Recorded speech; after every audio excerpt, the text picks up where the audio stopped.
So again, welcome to this conversation that we hope it will become on the dirty little secrets of scanning. By way of brief intro, when I started in the industry, I worked for a software company, and my job was actually to test scanners. So I had to play with SCSI cables and figure out IRQ settings and get everything working. And um, I've had the good opportunities to do a number of scanning projects since then. Um, Steve, did you want to briefly introduce yourself before we dive in? Sure. It We did this last time too, but I was gonna say, hi, I'm Steve Weissman, and everybody who watched all my CIP videos from 100 years ago will all cringe. I have a story about that in about two Oh minutes. no. I'm sitting down. Anyway, I am Steve Weissman. I am the InfoGov guy. I think I know pretty much everybody here. John's got VHS tapes. Excellent. I'll pay you later. Yes, we're monitoring the chat. I've been doing content slash records slash information slash data slash stuff for many years. Um, this is a topic that grew out of a lot of inquiries lately and the popularity of blog posts, among other things that I had done when we talked about topics and all. The whole notion of paper reduction is still seemingly one of the most popular ones around for all the stuff about AI, and it's like, well, it's still really important because all the magic doesn't really happen behind the scenes until we get the information in the first place. And a lot of times that's getting it off the hard copy and onto the soft. So um, I'll be telling stories too, and probably out of school because that's what I do. And last but certainly not least, Madam. Yes. So Donda Young, hello everyone. Thank you for joining us today. It's great to see all of you. Yeah, so the three of us really had conversations amongst ourselves a few months back and have been toying with this idea of doing just this, like just blatantly have an open, free conversation. Three of us take turns moderating. To share our stories, but not only our stories and experiences, but hearing from you all as well, because we all learn from each other. There's always what I call knowledge nuggets that we can take away from one person or another that can help us in our daily jobs. Or you may know someone that's having a scanning challenge or whatnot and want to just provide that knowledge and I'll get over to them. Maybe they weren't on this call. Maybe, someone 2 weeks from now taps on your shoulder and says, "Hey, Mr. Daly, I need a little help and um, where can you point me towards?" And Steve so graciously puts our recordings out on his YouTube channel. It's called a Um, short straw, in case anybody cares.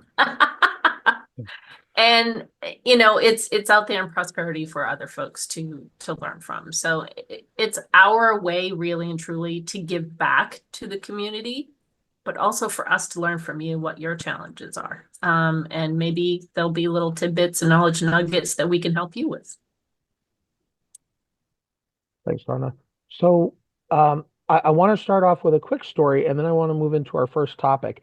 Um, Steve, I actually happened to be on YouTube yesterday looking for the aforementioned video series because I needed to submit it to somebody, the exact number of videos and the exact dates they were released as part of a historical project I'm kind of working on. Okay. And so I got to see, I'm Steve Weissman, President and Principal of Holly Group, a leading consultant in the areas of document content and records management. I'll be your guide. Oh gosh. Of course, there's a little more to you back then.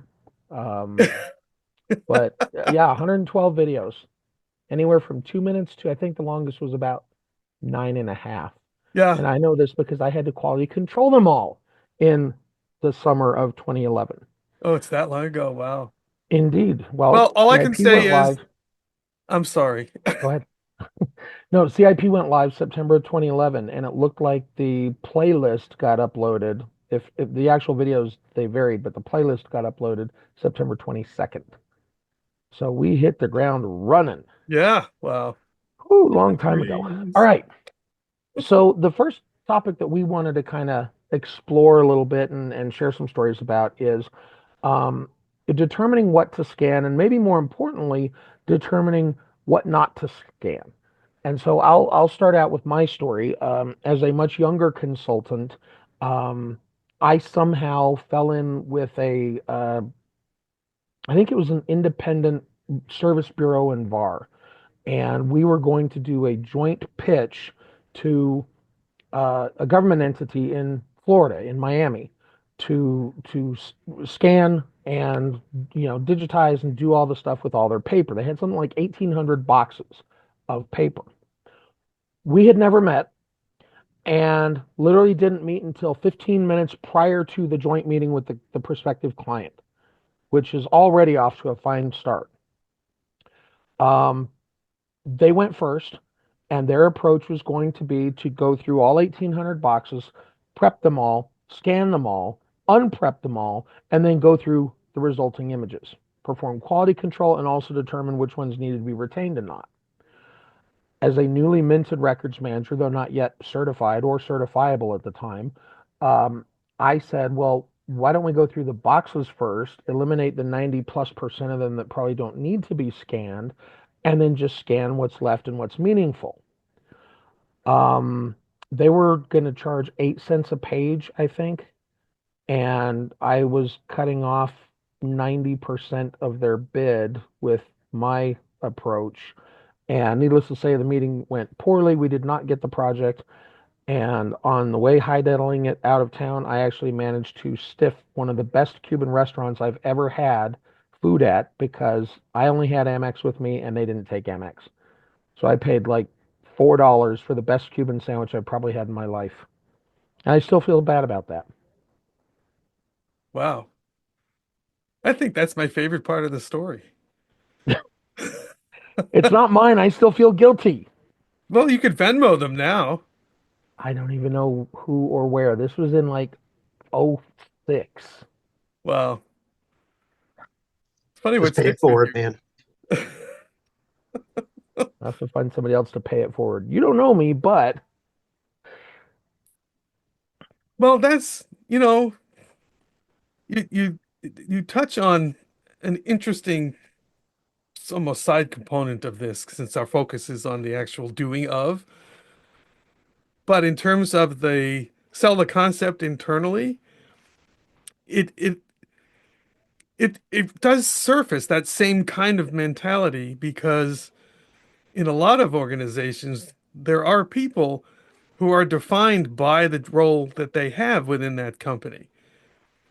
And if their role is to go and do the things that you eliminated by your novel approach, then they're very threatened by this and will do whatever they can to make sure it doesn't happen. So yours is a very good story that relates in a way that may not, especially, I mean, for the recording as much as anything, it relates in a way you might not first think of because you're telling the story basically from a vendor side and it's all everywhere. It's this human, it's the turf protection piece. yeah, that was a big part of it. What about you, Donda? So a story really goes way back to my practitioner days. Long before I was leading any teams or whatnot, I actually was a person that did the scanning. I had to prep the paper. I had to index the paper. And what I would say from that experience that I can share is that that's a piece of communication that you need to share with the business because they don't know what they don't know. They just send you the stuff, right? But there's a lot of prep work that goes into getting the paper ready to be scanned and the conversations around, okay, what indexing fields are we going to tackle? And sometimes the business, in my case, it was in insurance, and it was the name and the contract number. That was it. And they found out later, even after consultation from my management group, trying to entice them to consider more. They found out later that they really needed more. And so that made it challenging to have to go back and do any of those added indexes. It ended up turning into, we're just going to go forward and add the added fields, but not necessarily go back and do all that were done for a couple of months. So I would say for those that are either doing the scanning or working on a project to get to that point, we'll share at the end of this our tips, or basically our questions that you can ask. And one of those is just feel out what the business really needs. How are you guys going to search on this stuff? And tell us what those index fields are. And hey, by the way, when you send us this stuff, maybe it's a conversation that the records team isn't doing all the prep work to get it ready. Maybe the business has to do the prep work before it comes down so that you can do the scanning. I've also had some experience with scanners are being in the business area, and the business is doing the scanning, and there's a QC from the records team before it actually gets uploaded. And that was an interesting one. It worked well, actually. It put the more of the ownership back on the business to do their records capture. And I think that was an interesting exercise to go through, quite honestly. So I have another story, and I think this will bridge us from this topic to the next topic. My very first job after I got out of the Marine Corps, I worked at a city traffic court. And as part of that, I'm sure most of us have gotten tickets or seen somebody who's gotten a ticket. We know our kids who have gotten tickets. At the city at that time, these were multi-part carbonless forms, right? So you have the original that the officer wrote and gave to you. You had the green copy that I think they kept, and then there was a yellow copy that the city got, and we kept on file until you paid the ticket. The tickets were required to be kept by law for 7 years, and if you hadn't paid your ticket and managed to be a scofflaw for 7 years and not renew your plates or driver's license in that time, you got away with it. It was dismissed with prejudice, meaning you're scot-free. So when I was there, one of the other clerks there had asked about, and this is 1996. So, but one of the other clerks there had asked, why didn't we start scanning and digitizing these tickets? And there were two challenges that we had to kind of work through. The first had to do with some of those tickets were almost 7 years old. And why would you spend a single minute scanning a 7-year-old ticket, right? It's also important to know that many of these tickets had court documentation attached to them, and how we attached to them in our finest archival science practices was with a electronic stapler that could staple through 1/2 inch thick of paper. Go ahead, ask me how I know exactly how much it could staple through. You'd end up with these bricks, right?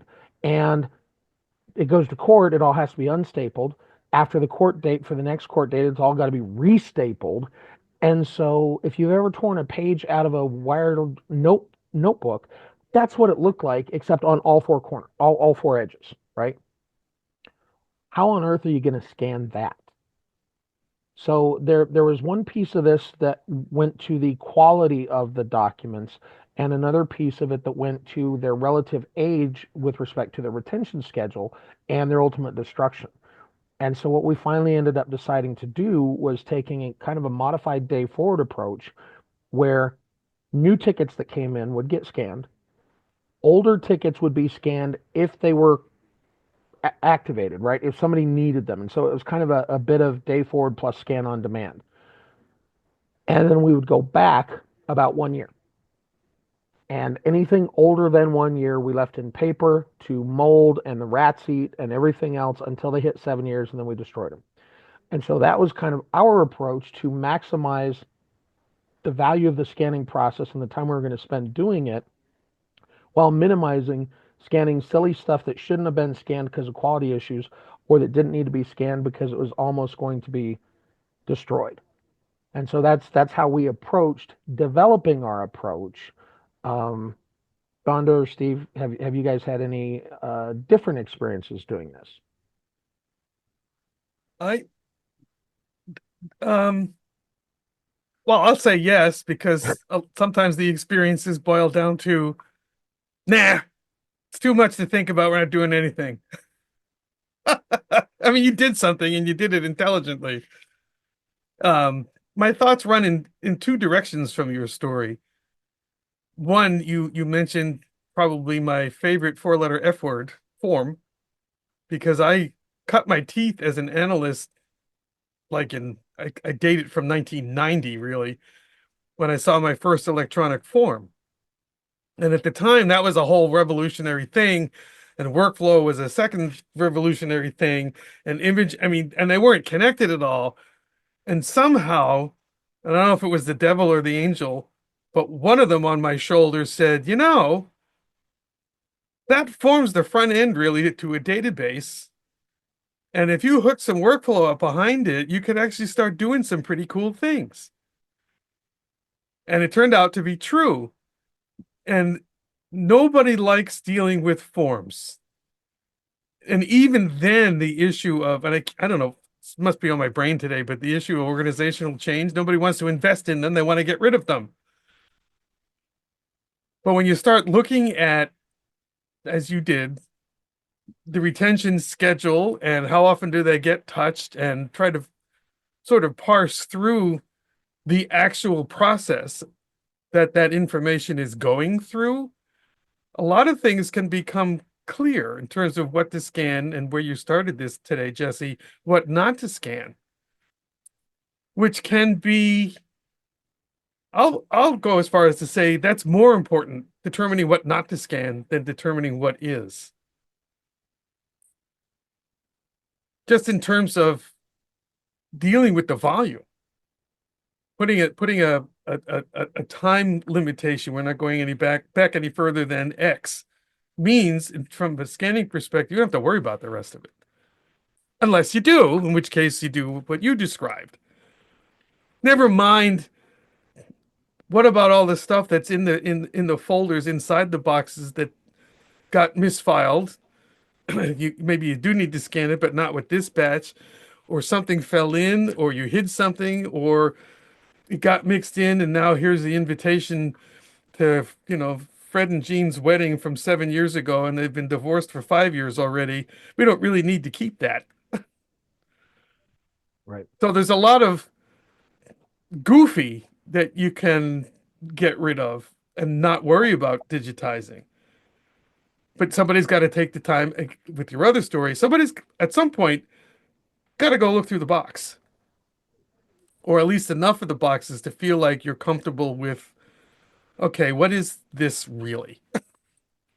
I wonder if there are any vendors either on or who will catch this recording who will start touting their funky features. Um, Anna, your thoughts on this? Yeah, for me, it's really about that retrieval rate. How frequently are you accessing the materials, whether it's in a box or on open shelf? And if it's frequent enough, then that's where you need to make your decision. Let's scan this stuff.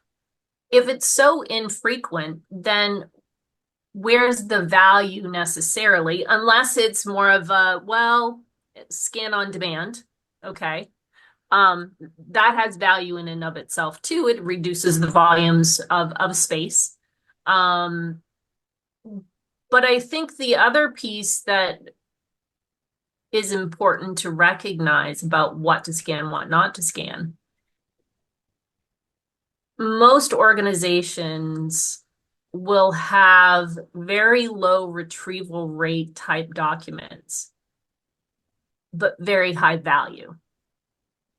such as your articles of incorporation, your those types of records, archival types of records. And then Seth is on from an insurance organization, and they have a fantastic, fantastic archival, digitized. And I don't want to lose that aspect in this conversation, because even when I worked for an insurance organization and worked with very large international banks when I was at IBM, that was one of the questions when it came to scanning is, yeah, it's not the retrieval rate that we're worried about, but we have some historical information that we might want to capture and consider that in your program. Yes, your more daily stuff is the more important things that you probably want to get up and running, but don't lose sight of what some of that material may be from an archival perspective. Now, I know one of by the way, the chat is blowing up. So if anybody's not looking at the chat, you should be. Or, I'm John, sorry, but I'll also just say, feel free to unmute yourself. Yes, we A would really enjoy conversation, that. and it's faster yeah, than typing. no, absolutely. John Daly specifically, I wanted to call this out. Everything else being equal, which is important, I'd rather pay the destruction fee than the scanning fee, right? And I think that's spot on if you can destroy them. One of the challenges that we had at the city was that we could scan them, but legally we couldn't get rid of them. The city attorney told us we couldn't get rid of them. So, okay, now you've scanned. We're doing about 20,000 tickets a month. So after you scan them, what do you do with these scanned tickets? You put them back in the box, back in the basement, because that's where we always store our important records. Because if it actually did have to go to court, you needed the physical original ticket because the cop may have written something on the back. And so they had to put in this whole process of unprepping the stuff. And that was just a nightmare, as you can probably imagine. All right, so the another thing that we wanted to kind of talk about is not all scanners are built equally, and not all pages are built equally, right? And I gave you the example already in my case where we're talking about multi-part carbonless forms, and in fact, they were about yay big, or about a third of a sheet of paper. So just throwing those into now I'm really going to date myself, a Fujitsu 3093 doing 100 pages a minute. It's carbonless and it's off-sized, so we're going to get confetti out the back end. And some people might have thought that was an improvement, especially if it was your ticket that was being confettiized. But I suspect that that would be challenging in a lot of practices. So, what do you guys think about that in terms of matching up the paper that you have to deal with and the scanner that you have to deal with? Or do you give it to somebody else to deal with? I used to do a lot of research at the National Archives, and so a lot of that was dealt with the onion skin and the long Oh, yeah. handwriting paper, and Oh yeah, so the archive staff would watch you like a hawk, and if you put any onion skin paper remotely near a scanner, you were dealt with most severely. So yeah, you had to be careful to match the right paper with the right scanner. And that goes yeah. back to thinking about it all up front. You know, this key questions guides that you'll all be getting is an effort to try to list out a lot of the questions you need to think about before you really do anything. And that kind of mismatch is is death. So why not try to figure it out before you get that far? And I told the story during our last one of these, I think, about the guy who called me and said I had to use my budget up by the end of last month. Mm. So I bought a scanning system. Can you help me? And the first thing I said was, how did you know what to buy? Because there's all these things you should think about. He's like, oh. Oops. So yeah, that and um, I'm not a fan necessarily of scanning it all and then keeping all the paper anyway, as I recognize that there are instances where you do have to do that. Right. And I would make the case there that scanning it is still a good idea just because of the operational efficiencies that accrue. The fact that more, bye Dan, thanks for coming. Tell all your friends. Um, a lot of processes you can shorten by working on the information in parallel, but you can't do that with a piece of paper because only one person at a time can actually have the thing. So Right. even if the compelling reason to do this isn't to get rid of the paper, it still can make sense because of what happens once the information is digitized and in play throughout some sort of electronic system. And that's where you come down to the typical consultant answer of, well, it depends. It depends. What are you trying to do? My favorite saying, what business problem are you trying to solve? So, and maybe you can reduce the amount of paper, but it's also not binary. And it often comes to me as binary. Can I scan it all and delete it all or keep it? I mean, it's like, well, there are, to coin the phrase, shades of gray here. And it's worth exploring because you can get value out of it at any point in between. And 5 years from now, if your business need has changed, you can adjust. Vote for me. Yeah, it's interesting, the business model changing and adjusting. Just it makes me think about where we are today, Steve. Angela had put something in the chat about knowing what your index fields are. And guess what? We've got this AI thing that we're trying to now do, and we're all trying to tap into, right? So if we're not thinking ahead a little bit in our planning process about what we want to extrapolate at some point, not putting in those fields or not thinking a little ahead, not that, 20 years ago, maybe we weren't even thinking of AI at the point. I mean, Skynet's been around for a while, right? But it's that pre-planning conversation that you have with the business that's so important, because if we get the things right, that forecasting and moving ahead and getting into AI as we are in today's times is going to add that added value. You'll be able to leverage that information a lot better. You'll have the metadata that you need to help with getting the extracted information when you add on AI to wherever it is this information is stored within your business.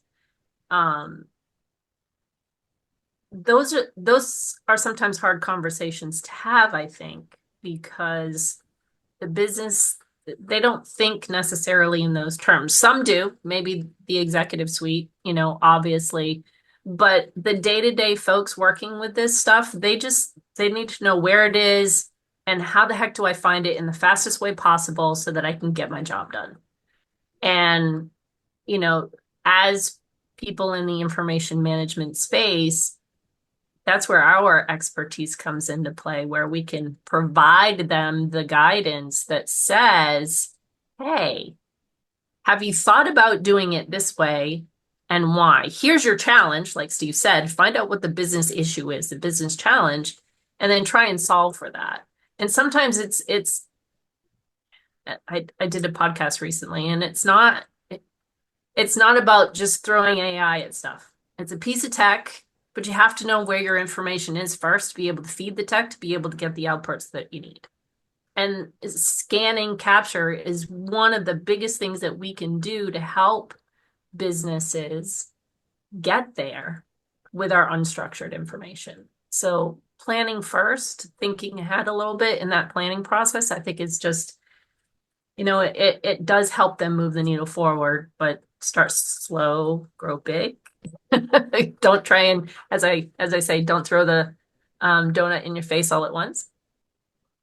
So this idea of AI in capture has been a thing for a long, long time. The vendors on this call, I know would agree that whether it's at the level of OCR and ICR, whether we're talking about image cleanup, we've actually been bringing AI to bear for a long time. But Kevin posted something a few minutes ago that I had initially missed, and I wanted to go back and share that with the group. And Kevin, if you want to weigh in additionally, please do. But what Kevin said is capturing a few index fields was a big problem that the state of California had because they didn't full text OCR when they did a backfile conversion, a complete backfile conversion, it sounds like. So what they ended up with is a whole bunch of images with no text in them. And so now it's 2025. We're going to AI-itize everything, and we're going to use that to do data mining and auto-populate and remediate all the metadata, but there's no text to remediate and pull it from. So he said they were really frustrated, and he's heard the same thing at many electronic medical records providers. Um, I had a similar conversation, probably about the same time frame actually, with somebody who had worked at Cook County courts. And this is 20 years ago. I was still teaching CDI plus back then. So if this sets the the stage here, they had never seen. I was talking about searchable PDFs, right? You scan them. There's an OCR layer. There's a text layer. There's lots of different ways to get there. But the net result is the PDFs are searchable. And she called me a liar to my face. Said there is no such thing as searchable PDFs. And I looked at her, and the class looked at her, and we all kind of looked at each other for a minute. And then I pulled up a PDF and I searched inside it. And when you hear people say their jaw dropped, her jaw literally dropped open. She could not believe what she was seeing. And it was just because their default scanner settings, when they started doing this conversion, for whatever reason, didn't result, it resulted in image-based PDFs, right? And a TIFF in a PDF wrapper, basically, and no OCR layer. She was gobsmacked. I mean, her gob was literally smacked on that day. Um, and I tell that in part because of how absurd that seems now 20 years ago, but I think it's also kind of maybe a bit of a warning that even really smart people don't know everything about everything. And hers was not an issue of not being smart. She was an absolutely brilliant person at her job. It was a question of ignorance. And I can't remember which one of you said it earlier, but sometimes we don't know what we don't know. And so that's part of why, we do the things we do and why you're going to get this list of tips that we have for you is because sometimes we truly don't know what we don't know. Well, Kevin, you came off mute. Go ahead.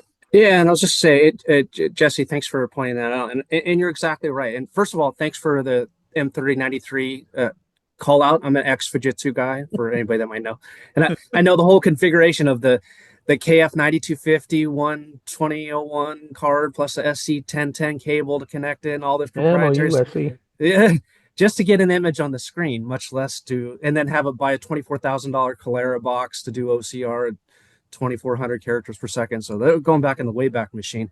But to your point, yeah, even we get wrapped around the axle around like OCR and full text and double-sided images and image cleanup. We know these kind of things, but people that are doing the actual work, they don't know they can scan both sides of the paper at the same time. They don't know to turn on I could make it searchable, right? So I think we as an industry, I think most people on this call, back to the basics, right? This is what you need to do. Just do the simple stuff, get it connected, start using it, then refine the process. One of the famous people that I always learned from was Pam Doyle, and she said, think globally, but act locally, right? Solve a small problem.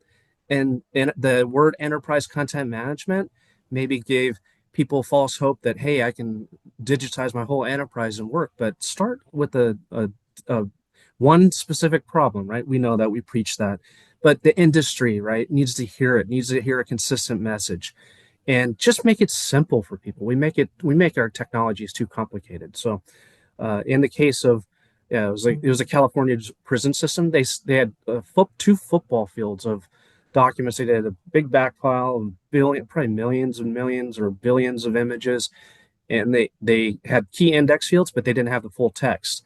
And it was a huge prison population. There was repeat offenders, and they knew that there was data in there that they can probably pinpoint this and stop repeat offenders. So it was a really great use case for analytics, and they couldn't do it. So they had to go back and do the full text OCR, then do analytics on it. So this happens all the time. These medical records, like, Oracle was talking about finding a cure for cancer, right? With the AI and the open AI stuff. So, but you need the data, the text data itself to do that, whether it's text images or radiology images. You need to have it digitized first before you can do anything. So I'll get off my soapbox now, but No, please. thank Thanks for you all sharing, for Kevin. advocating. Yeah. I'm gonna climb up there next to you, Kevin. Because it is a bigger picture that you present, and I think entirely appropriately. I've started a short series of basically connected rants, kind of pitched in the same direction, trying to make that point that I've distilled, at least for the moment. I'm going to look at everybody's faces to see if you choke or choke up at it. Basically, it's about turning information into outcomes. We have it, we collect it, we have it, and most of it just sits there. Whereupon I ask, well, why do you have it? What's the point? Just in case somebody needs to look something up someday, or the judge says go get it. Okay, but there's so much more to it there. All the way through, I have this approach, even in terms of writing RFPs, where I counsel folk. I'm sure I'm not the only one, but you don't write an RFP that says you're looking for a scanner that runs this fast and blah blah blah blah blah, because that's what they're going to sell you. And I'm not saying it won't work, but my approach is back to the business problem thing and the bigger picture, the outcome, presented in terms of, here's what I'm trying to do. Tell me how your offering is going to help me do it. And I was reminded of it back at John the onion skin example that you pointed out, because that's the kind of thing that would never show up otherwise. If you just sort of conventionally go out buying like the way we would buy a refrigerator, it's got to be this big and it's got to have the freezer on the top, and yeah. But there's a special need there, and if you don't call it out, if you don't phrase it in terms of I need to be able to scan onion skin, it's going to get missed. And then 2 years later, when the boss comes saying, well, how it didn't seem to work so well. Well, it actually worked fine, but you didn't spec it right. You didn't ask the right question. So yes, thank you, Kevin. I'm next to you on your soapbox. There's plenty of room for everybody else up here. Well, we say all the time, right? Projects fail at an alarming rate. And the reason most projects fail is not the technology per se, it's selecting the wrong technology because you didn't know what you didn't know, or you listened to the hype, or through lack of prior proper planning and lack of change management, right? The tech itself is almost never to blame. It's a mismatch of some other thing. So we wanted to talk a little bit about findability, and of course we've talked a little bit about this in the context of OCR, a little bit in the context of metadata remediation. I'm going to turn this over to you, Donda. What would you, or what have you seen that works when we're talking about either remediating missing metadata or trying to deal with metadata at the scales that we're talking about when we're talking about potentially millions of documents? Well, that's a great question. I have to go back to the pre-planning phase of things. For me, it's about the conversations with the business. and understanding what their needs are, documenting what those needs are, and then finding the right solution, whether that be the tech, whether that be a process that you need to put in place to ensure that everybody gets on the same page when we're going to do this scanning effort. And I'll go back to my way back time of actually being one of those scanning individuals and going through that adjustment period of it's a large volume of life insurance claims and we need to get this right. We didn't start off well necessarily because we didn't get all the information from the business that we needed, but we ended up getting there eventually later on. It's fail fast, I have to say, because that's where your lessons are going to be learned and you adjust. Don't make things so rigid that you can't make adjustments later. That's regardless. You can take that as a life lesson, not just in your professional, but it really is. For me, it's about the conversations, it's about the change management, and it's about getting that pre-planning as sound as you possibly can. Steve?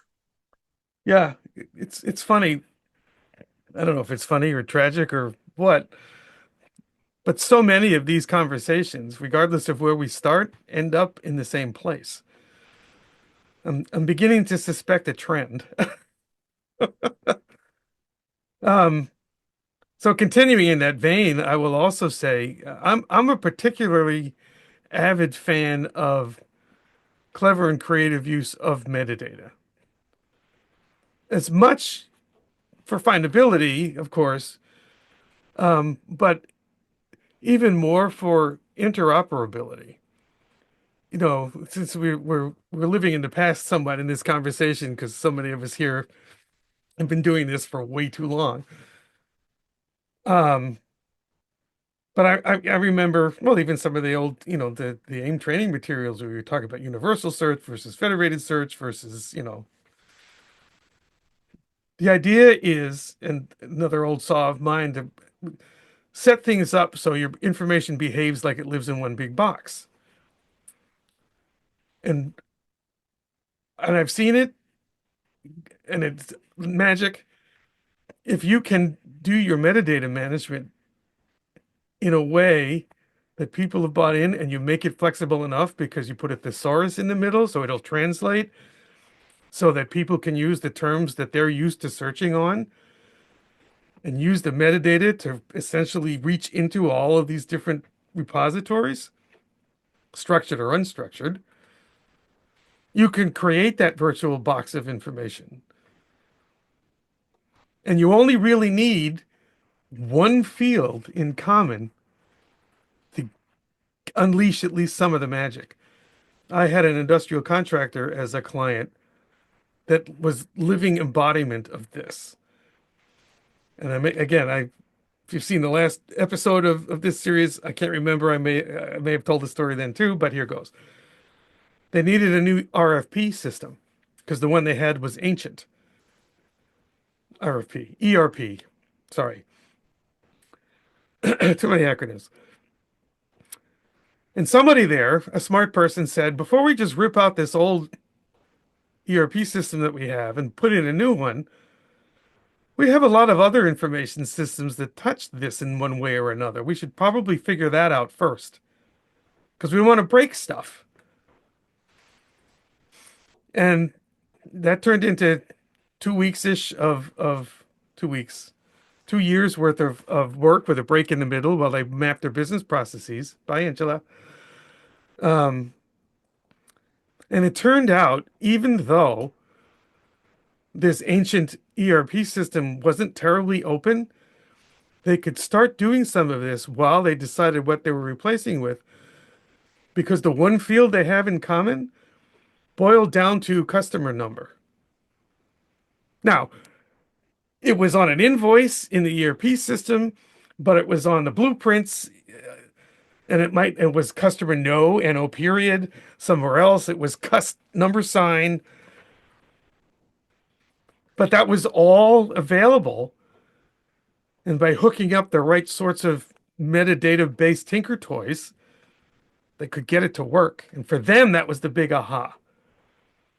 So you could call that findability, but it was like findability on steroids. They had never really thought about it. And it all boiled down to the things that we keep talking about. Changing their perspective on how they view it and looking at information broadly, holistically, and not, well, that's data and this is a pipe dream and that's some other kind of. So we all end up back at the same spot. And yet, when people really climb on board with that broader vision, all kinds of cool stuff can happen. I'm so moved by it, I'm losing my voice. It's interesting, kind of the direction you took us in, Steve, because in the chat, kind of simultaneously, are two statements by John and Kevin that I think tie into that in kind of different ways. Yeah. John says, or asks really, doing metadata manually should be a thing of the past soon, question mark, hope, hope, hope. And Kevin came back, I'm not sure if it was in direct response to it, but he said large language models can take a simple document with metadata and make it truly smart with semantic indexing so that precision and recall are better than keyword search only. So you search for a concept instead of a word, or you can actually surface insights that you didn't even know were valuable. So how do we get, and this might be a good kind of looking forward thing to close on as Tempus Fugit here. Both your perspectives on how do we get from a wad of paper that needs to be scanned to a place where we can do that kind of semantic indexing and it really truly is ready for AI. How do we get there from here, given that we're already in 2025? Want Don't to go jump, first, both of Donda? you. I'll add my 2 cents and then Steve, you can chime in. Um, it's about change management. I knew it. You have to sell the value. And if it means doing a super small little proof of value project to prove out what you're hoping to prove out, then do it. Make it as tiny as possible so it doesn't cost you an arm and a leg. So that you can show senior leadership and the business that you're working with that here's what it could look like in the future, and think about how we could expand that and what the value is and sell that value. Let them be your champions to prove that value over and over again. Like I always say, start small, grow big. Yeah. Yes, we have all these lovely new tech options out there, but you have to convince somebody first to embrace those things. And to be able to do that, you have to show a value add for them. And for some people, it's as simple as and some organizations, they know they want to go in the direction, it's just selling it and articulating it. Great, kudos. But there are a lot of organizations that aren't ready yet to make that flip and that change. Talk about the small opportunities. See if you can't get a small proof of value project in the door, and then expand on it if it goes well. And if it doesn't, then you've got some lessons learned to try again. That's my thought. Yeah. At this point, would you have to use like trainable classifiers and like scan 50 documents and all these 50 documents are contracts and put some other things that aren't contracts to try to make it automated as best you can? I'm just trying to think, how do I scan it and then have to not add anything to it at all? And that's where I'm losing my train of thought. Well, it's always going to require some work. I mean, I love the AI tools, but I hate the blind rush towards AI. As I just watched an interview thing with the Matrix, the one. AI's Mhm. the one. AI's not the one. It's a one. Like Donda said, it's a tool. It works best to me as a head start on anything you want to do, whether it's writing a marketing brochure or doing some kind of business intelligence analysis. You still need the human being to apply the discernment, or you get what you deserve. For me, and yes, my thought went immediately to change management too, Donda, which is why I exclaimed the way I did. And Kevin, I think earlier when you were talking about making it simple, do we remember? Well, I'm probably more experienced than most of you. Um, Seasoned. you used to have these things like in the encyclopedias with overlaid transparencies. So it's like the human body, and you had the muscular system and the circulatory system, and you could peel them back and look at them individually. I liken it to the same thing where I have a document. It's something on a piece of paper, a parking ticket or whatever it is. And if I knew how to do this graphically, I would. But I always imagine I'm going to take this and I'm going to peel off the information because it's the information that has the value. The fact that it happens to be on a piece of paper or a disk or hard drive or doesn't matter. It's the information that's so key. And in terms of capturing the attention of all of those whose attention we need to capture up and down the org chart, it's all about what opportunity or risk, the conversely, does the information on this page represent? Why do we have this? And then let's put it in a form where we can activate it, energize it, animate it. I don't know what the right word is, but do something with it. Otherwise, what's the point? Well, and so to go back to both the legalistic requirement for paper and we're going to do closing thoughts here in about 30 seconds. Um, we have come a long way, I think, from needing to do coordinate-based pixel overlays. At Alchemy, we called them forms overlays because that's basically what you're doing, right? You're taking a form, draw a box here, box here, box here, and capture the stuff in it. So I think we have come a long ways from that.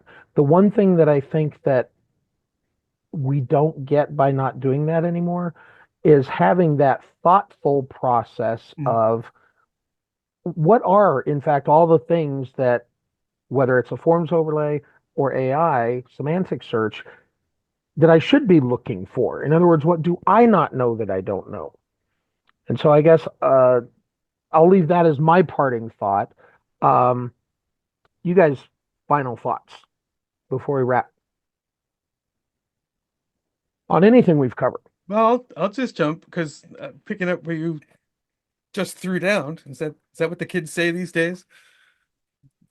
And this is a quote from a student in a class I taught a bunch of years ago. It's still relevant that the thinking is the work. Because I was like, we finished the first morning, and the guy came up to me and said, this is all really interesting, but when do we start doing the work? I'm like, that's when it occurred to me. I said, this is the work. There's a lot to do. But if we don't think about all these things first, there's a very real and likely possibility that we're going to uncover stuff halfway through and have to circle back. And that's where it gets ugly and painful. Like Kevin shared. Yeah, exactly. We're never going to get it all right out of the chute in a straight line. That's just not reality. But you can minimize the amount of backtracking. And earlier, Don, I think you talked about the need to be flexible or agile computing. There's a phrase.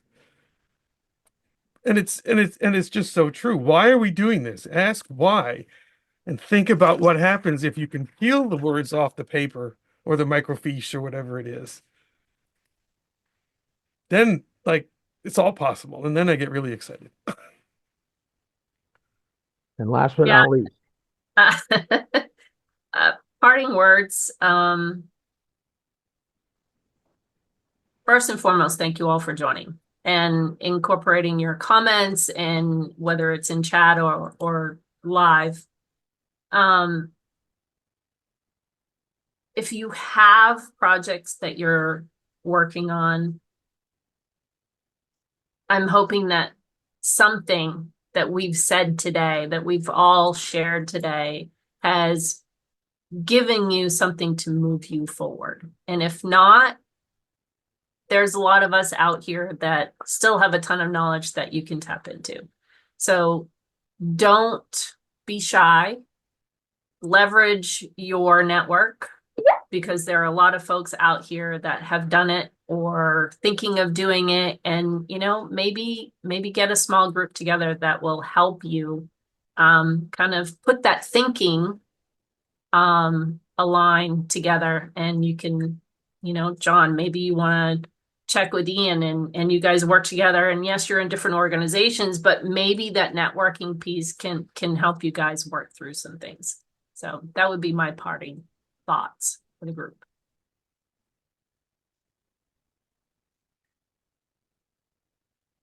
This was fun. Jesse, I want to take myself off mute, and then I want to thank everybody for coming.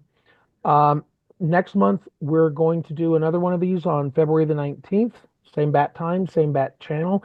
Either of you, do you recall the topic that we had agreed to, or had we not quite got that far yet? I don't know if we got that far. We talked about a lot of cool things. By the way, not incidentally, all you guys who have stuck it out to the end, especially, tell us what you want to talk about. Yep. That's the best thing. Yes, please. But we had talked about a lot of different things, including, and I have to scroll up to see, John, it might have been you, or has he gone? Anyway, talking about stuff, the difference between content and data and all that knowledge, and should there be a difference, and it's just stuff anyway. But I'd much rather hear what you guys want to hear about, and then we'll do that. So we've posted our emails in the chat. Send us a note. Tell us what you want to hear about, and let's do this again next month. Until then, have a great day, great rest of your week, and Peace, everyone. Be well. Thanks.